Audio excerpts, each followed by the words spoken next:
That's so cool. I want a copy. I want a copy of the script. Can you imagine just reading that? Oh my god. What's happening there, Reject Nation? We are back to watch a new Rockstars video, and this is something I didn't know anything about, that there was apparently you could look at some pages of the screenplay. I didn't know Spider-Man No Way Home. So of course, the boys went to work. Spider-Man No Way Home, hidden details in the screenplay itself. I'm very much excited to check this out. Actually, if you watch our Spider-Man premiere video that we did when we were able to attend it, thank you again, Koi Chandra. Got to interview the screenwriters for a brief moment in time. They'll remember me forever.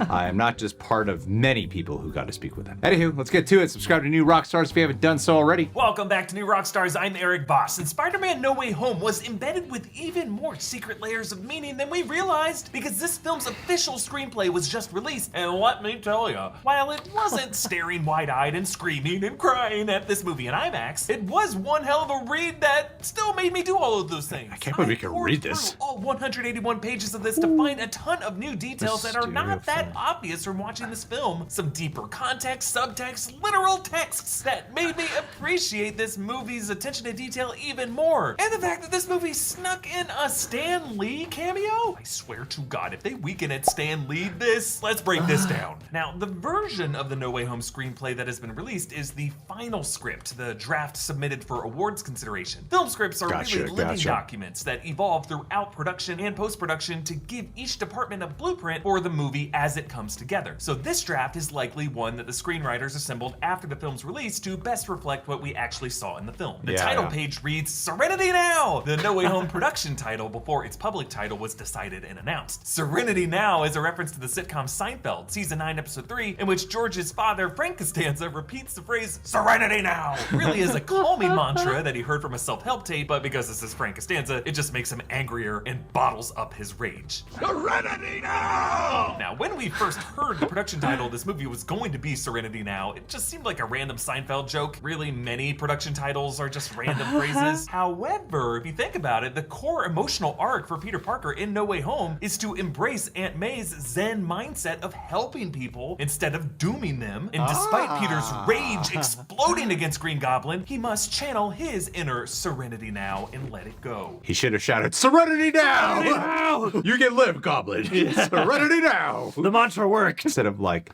Peter, with great power comes great responsibility. She should have just looked at him and said, Peter, Serenity Now. Just grabbed him by the face. And then Tobey and Andrew be like, Serenity Now, what the hell is that? Seinfeld? Seinfeld in this dimension? And the opening pages transcribe exactly what we saw and noticed in the film. Until page 5, the exposition says that Flash's phone screen shows the Daily Bugle official TikTok. Now, you may have caught this in the quick cut 2 in the movie, but it is fun to see the script tie in with that whole thing of Betty Brant being the Daily Bugle TikTok intern. Now, another fun visual detail that's hard to catch while watching the movie, when the brick flies in through the window caught by Charlie Cox, Matt Murdock Daredevil, the script confirms that the newspaper message wrapped around the brick misspells the word of believe. Almost like they didn't want to spell this pro-Mysterio message with the word lie in it. Now, jumping ahead to the bridge battle against Doc Ock described on page 50, the direction reads, Spider-Man versus Doc Ock, mano a mano, etc. Because, you know, like 16 different appendages are fighting here. And then a bit further down, it directs Doc Ock's tentacles to grab Spider-Man's arms in a vice as another tentacle latches onto the Daily Bugle helicopter. The fact that Doc Ock uses the helicopter rotors to try to kill Peter is obvious enough, but I only now put it together that Doc Ock was using the Daily Bugle helicopter, one of Peter's enemies, the Daily Bugle, to try to kill him in this moment. Wow, that's so funny. You know, that's probably the first time I've ever heard of an instance. I'm sure it's like it happened before, but that's the first time I've ever heard of an instance where the script's action lines help you better see what's happening in the actual action scene. Because a lot of the time with action scenes are just chalked up to previs, or the descriptions are so brief in there because they figure it out with the actual filmmakers on set to see that, like, oh, actually, if you read the action line and you pay attention to the movie, they're doing that description. Well, that's what makes me want to see like earlier drafts too, to see where those things made their way in as specific details we need to include, you know. True. Then jumping ahead to page 76, when Peter finds May having tea with Norman Osborn, the description reads, no armor, dressed in ill-fitting clothes from the donation bin, nursing tea in a mug, he looks tired, disoriented, even fragile. So when we watch the movie, it isn't confirmed where exactly Norman got these green and purple sweats, but now we know it was from the donation bin, which means that Norman walked into this Feast Center still wearing his Goblin armor. So someone at Feast, maybe even May, saw him enter the doors as a multiversal supervillain and still decided to give this guy a second chance. And then shortly after this, on page 80, another subtext detail that I appreciated. When Norman meets MJ in the Sanctum, at first he thinks MJ is for Mary Jane. As we know from the film, she corrects him. But then the script says, Norman reacts, understanding another universe, which leads him to say fascinating. So I love this. Just from MJ standing for different names in this reality, the brilliant Norman Osborn already deduces the multiverse logic of that and how the magic keeps some aspects of the identity the same, but warps them slightly. You know, it's funny because a lot of the times you hear with screenwriting that you don't want to do too much of internal monologuing within the description itself. Like sometimes directors don't like having that. Sometimes they are okay with that. You kind of want to keep it to a minimum, where to the point where you're not being too novelistic about it, especially if you're the writer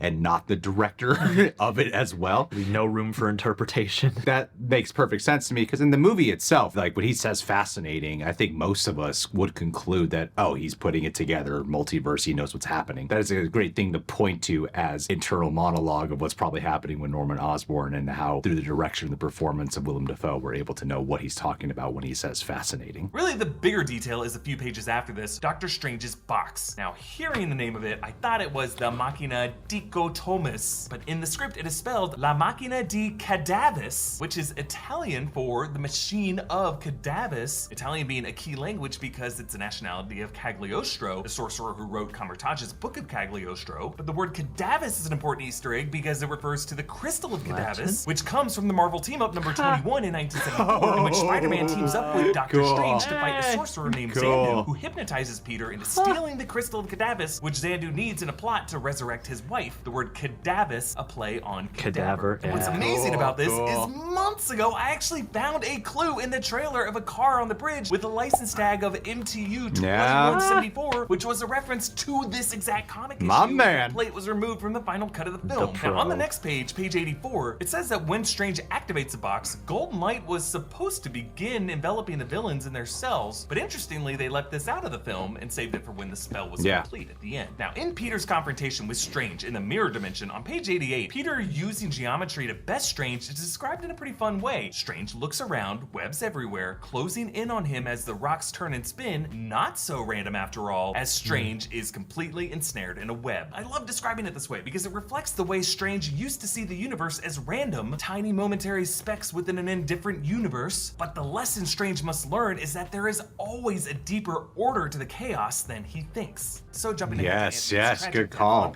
Damn. I totally did not catch this under the music and the tears of this moment, but among Peter's last words to May are, "It's just me and you, okay? It's just me and you." Calling back May, connecting with him in Homecoming. Peter, you have to tell me what's going on. Just lay it out. It's just me and you. Which in that moment, I almost interpreted as her way of saying, it's just down to the two of us since Ben died. We have to trust each other. And now Peter's echoing that here, that she will always be that important mother figure to him. That's a great call to pick up on, man, because in terms of bookending the story of Aunt May in your trilogy, you know, when you want to mirror that effect in terms of character arc, he says that to him, and then now it's the reversal where he's saying that to her. That is really cool writing, and that's something that, like a true fan such as Eric Voss himself, the fact that he was able to pick up on that is incredible. Yeah, that... Nope. And that's those kind of like character-driven Easter eggs that really show like the true intent behind this movie, because there are so many of those that harken back not just to like, oh, neat reference, but to, like really important character beats. What they should have done is done a flashback to when Aunt May says it. Really just do it so overtly, so expositional-wise. It'd be like, audience, you're too tough. Show here you three go. Different angles, repeating the line in the present. Yeah. Now, one of my most favorite things about reading the script is also my favorite part of the film, the introduction of Andrew Garfield Peter and Tobey Maguire Peter. And in the script, started on page 119, to avoid confusion among the Peters, these two are labeled as Webverse Peter and Raimiverse Peter from their That's so cool. I want a copy. I want a copy of the script. Can you imagine just reading that? Just be like, oh my god. I've had those script copies. I mean, they said this is like to match the final draft of the movie or whatever, but you got to imagine that appeared in earlier ones ones, and they must have kept those scripts so tightly locked down. Like, can you imagine if even one page leaked? Because it says Webverse. I was like, okay, that's kind of confusing. That's confusing, yeah. But then I was like, oh, it's 2 B's for Mark Webb. Yeah. Yeah. And then a few pages later on page 127, when MJ and Ned bring the other Peters to the Midtown roof, they're initially silhouetted in the light of the moon, and Peter doesn't recognize them at first, so the script says Peter takes a protective stance guarding his friends, meaning that Peter did not know what other multiversal villains could have arrived, threatening his loved ones, so his instinct is to protect his only loved ones left from getting killed. That shows in the Realizes movie. that these two are on his side. And this was pretty clear in the scene. I just love reading this in the script on page 129 as all three Peters finish each other's with great power lines. The exposition says they're overwhelmed by this uncanny connection bound together across universes by those words. Just further underlining that quote as a kind of absolute point that defines all Peter Parkers regardless of their dimensions. Fun little detail on page 133 when The MJ script calls knows to how to Peter and use all three nuance. Peters confusedly point at each other. The script straight up says memes, showing that they deliberately wanted this to be a recreation of the Spider-Man pointing at each other meme. And then during the final battle, when Andrew Garfield Peter chats with Max Dillon about the existence of a Black Spider-Man, on page 159 it says Webverse Peter nods, there probably is. Now the way they formatted this is interesting because it's described as Andrew Garfield Peter's thought, but also it's still formatted in a way to leave open for interpretation that Miles Morales Spider-Man does indeed exist in this live action multiverse. I wonder if that's an indicator that by the point in time of Andrew Garfield's universe, the way that reads, where it's italicized, that's usually a signal for like an internal thought that this character might be having. So maybe he was just thinking, yeah, there probably is a Black Spider-Man out there. Or if it's an indicator that by this point in time, the Amazing Spider-Man universe, that the Miles Morales exists in his already. That seems plausible. A good amount of time has passed to where Peter would be older and Miles could probably be coming up as a fledgling Spider-Man. But granted, you know, when we do get live action Miles, I think it would be cool to pluck him straight out of the Spider-Verse, the animated, and watch him be a live action format. That'd be neater. Then onto the final moments in this donut shop. One of the weirdest things I found in the script, on page 177, Peter finds MJ talking and laughing with an older customer. See, I thought that. Now, when I saw this movie, I did wonder why the camera lingered on this guy and MJ's moment with him. I wondered if he could be some VIP or comics writer, but he is an actor named Edward Force, and now the script is suggesting that this guy was cast for his resemblance to Stan Lee. Did the script intend for us to see this resemblance? Are we meant to see him as a Stan Lee variant? Or really, is it just to evoke the memory of Stan's many cameos? I think it's that. Kind of vague deja vu and facial blindness. Is that him? No, not quite. Because that's what that did to me. Feeling in this scene. Either way, I think it's just a cool, weird thing to keep in the script. And this scene hints at MJ's inner thoughts while chatting with Peter. When he finishes her line about expecting disappointment, because then you'll never actually be disappointed, it says a flicker of deja vu on her face. And then on the next page, as Peter decides not to tell her and walks out the door, it says, hold on MJ, watching Peter go with a lingering sense of recognition. And then we move on to the final sequence as Peter swings in with his new suit on page 181. The script describes it as a blue and red suit, new for him, but reminiscent of the suits he's seen before, meaning that Peter was directly inspired by those hand-stitched brighter colors of the suits of his predecessors. A major lesson that he learned, rather than having a billionaire engineer design all your tech for you, an important rite of passage is to stitch your own suit. And then the awesome final words of the script, he swings with a newfound sense of freedom, liberated from having to juggle two lives. Peter Parker is no more, but Spider-Man lives on. Fade out. Beautiful.